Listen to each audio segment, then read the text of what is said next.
Di ka na to gabi eh. Mata sa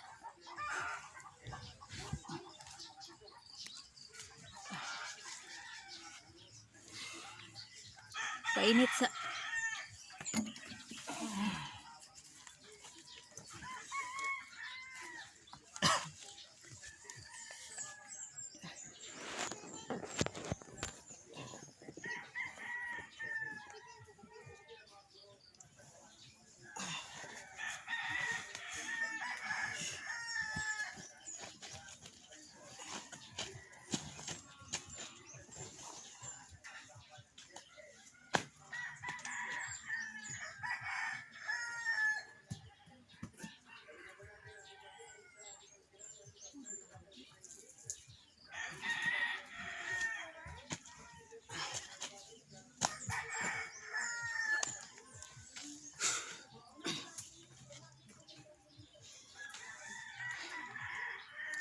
Buenos dias mga bay. Welcome sa atong YouTube channel. Observer rin ninyo. Pasensya kay mo pag pagmata na ko no. Dire ko na to sa duyan gabi. So mainit sa ako bay hilig jud ko sa kuan bay. Hilig ko sa kape gid. Hindi kay ko ganahan mo kauno ganang buntag. Pagka na timing kayo. Akong pares dagaan ko saging. Tapos ako gapi, painit muna tayo. May gatas. Yan. Tapos may orange pa. Magandang almusal to. Karamihan umaga. Pasensya na may halong Tagalog.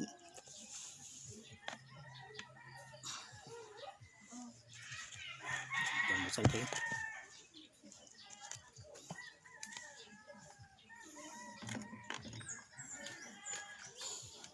Okay muna tayo eh.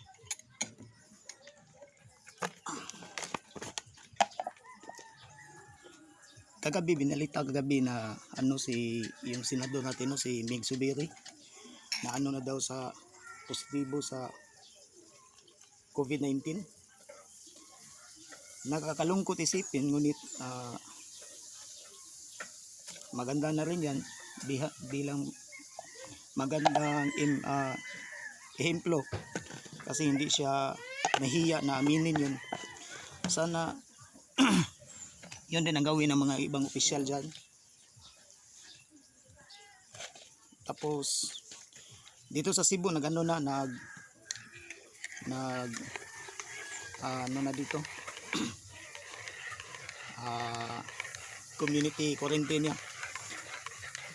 Sinabi kagabi sa akin yung ano namin, yung drummer na may posibilidad yung ano namin, yung banda namin ma-postpone kasi nahirapan na doon sa north at south.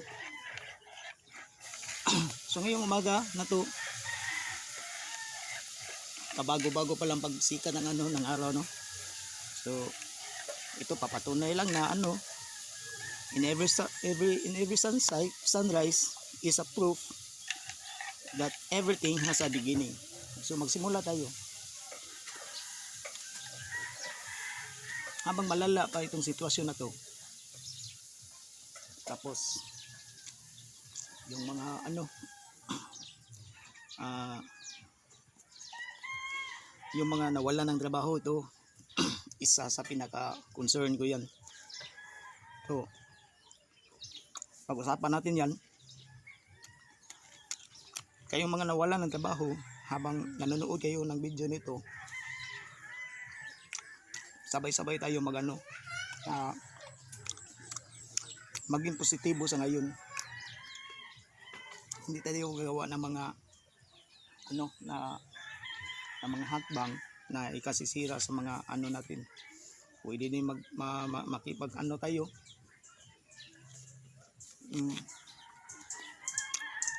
anong sa Tagalog yun, yung magtatabang.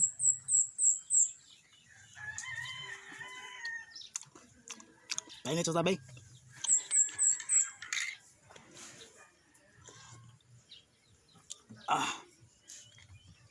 Sabay kain tayo ng saging. Pangbuhos ng ano, immune system.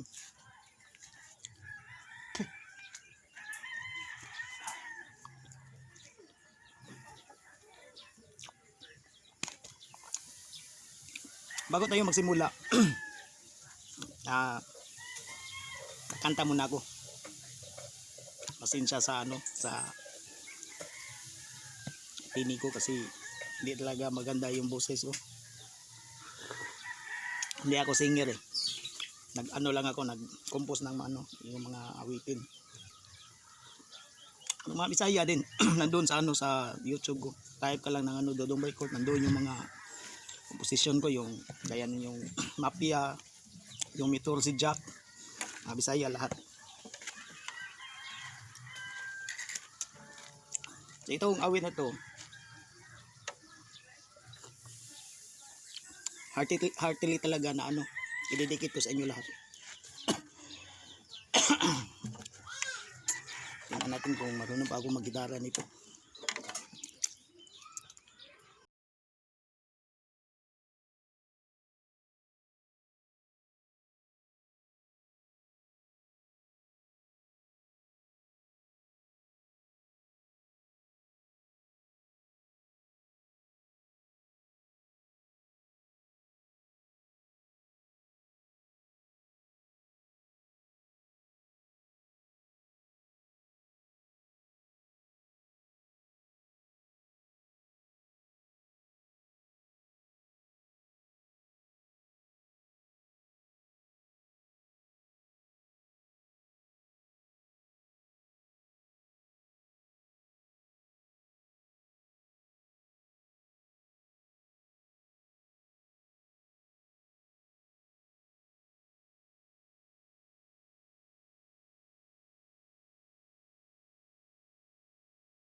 Yung boses ko, yung na lang, yung mensahe ng awit na to.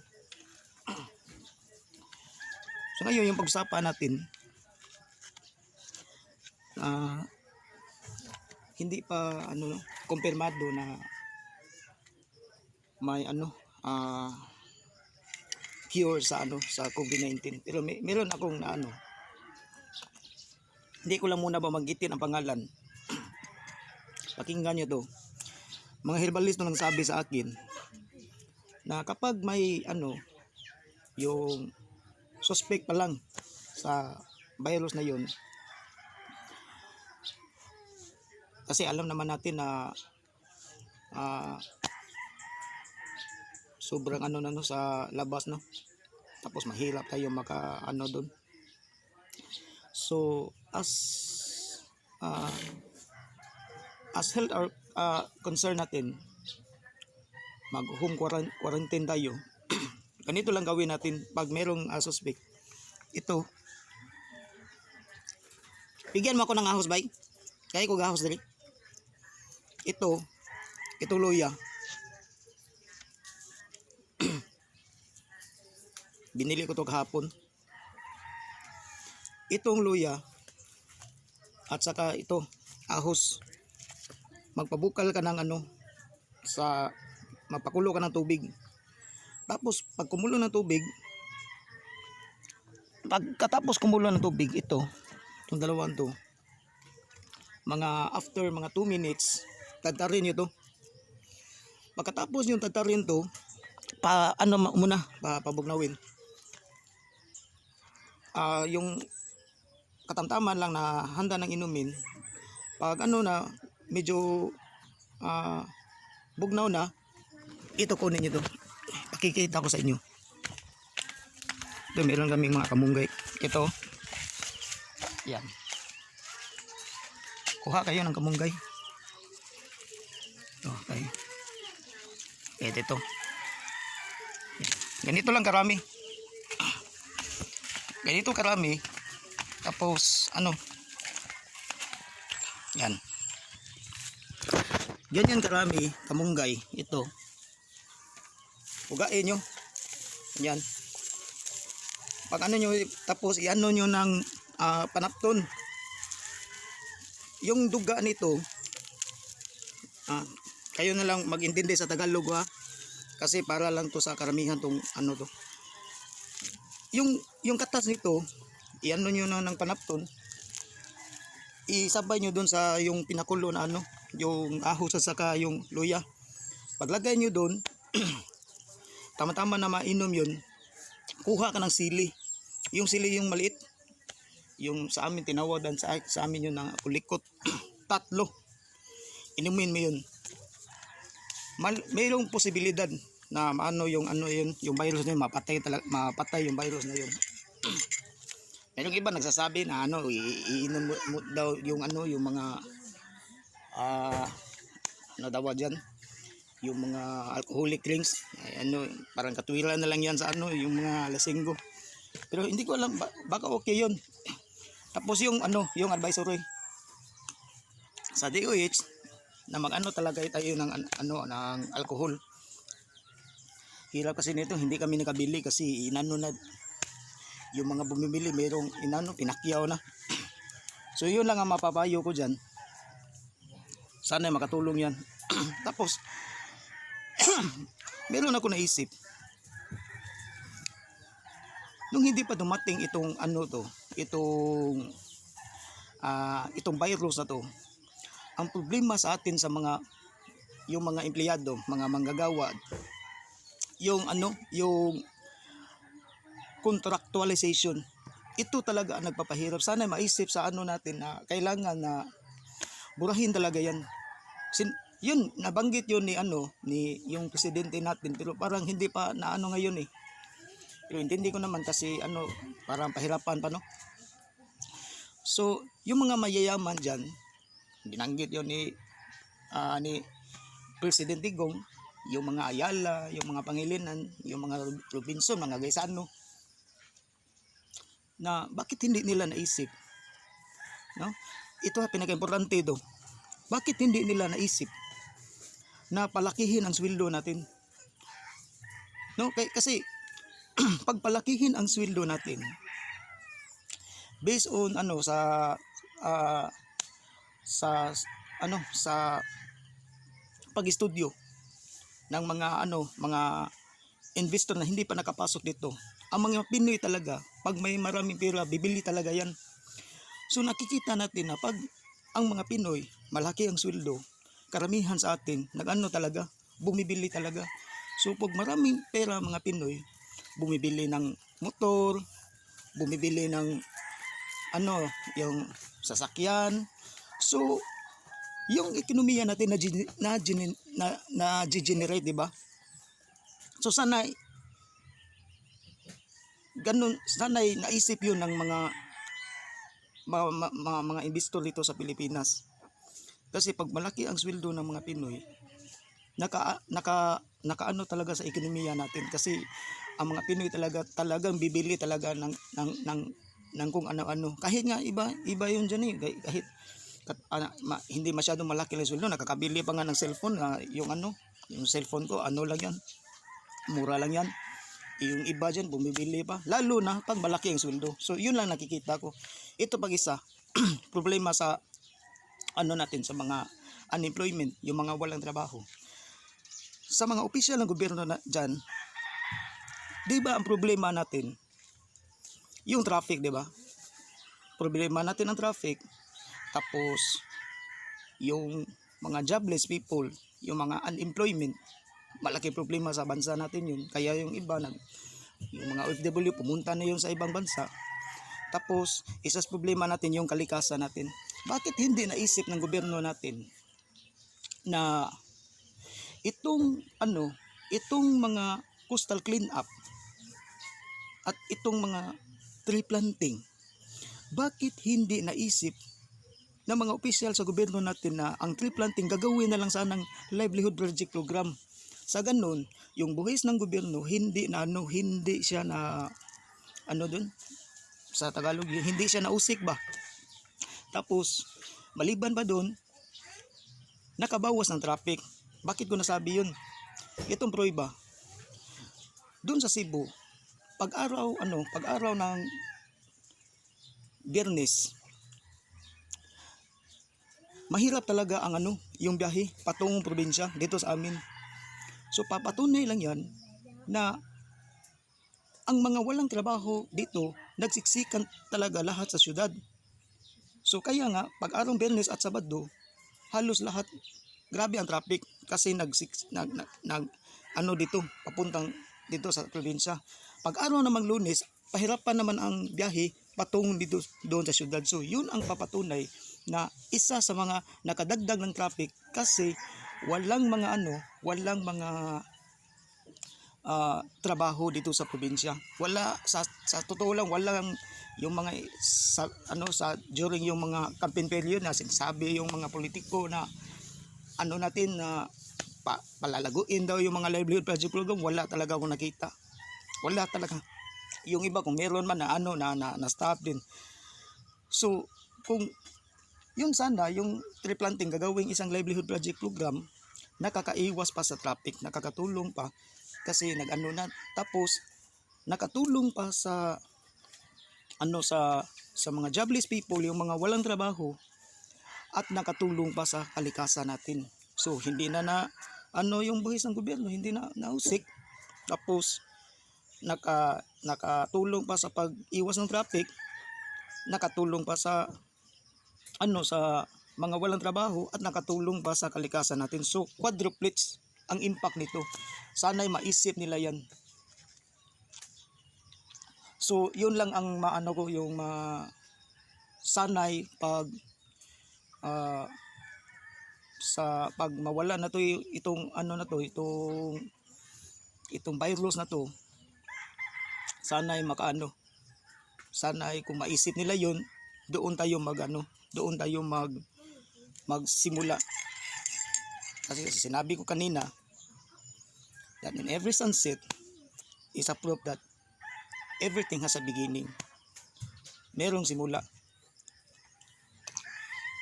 So yun lang muna ang ko dito. Tapos pasensya na rin sa kasi lang, mura-mura lang itong camera niya. Tapos nagsimula pa lang tayo. So darating din tayo niyan na sana'y maano natin to, ma-upgrade natin itong vlog natin. Pero ganun pa man, saksi kayo sa simula natin. Kasi merong sabihan na na anong sabihan nun? In every millions of journey begins in one single step. So, doon lang muna sa susunod na kung may ang mga comment kayo, lagay niyo lang dyan, ko lang yan, i-shout out ko lang yan. So, rock and roll mga bay. Hanggang sa susunod.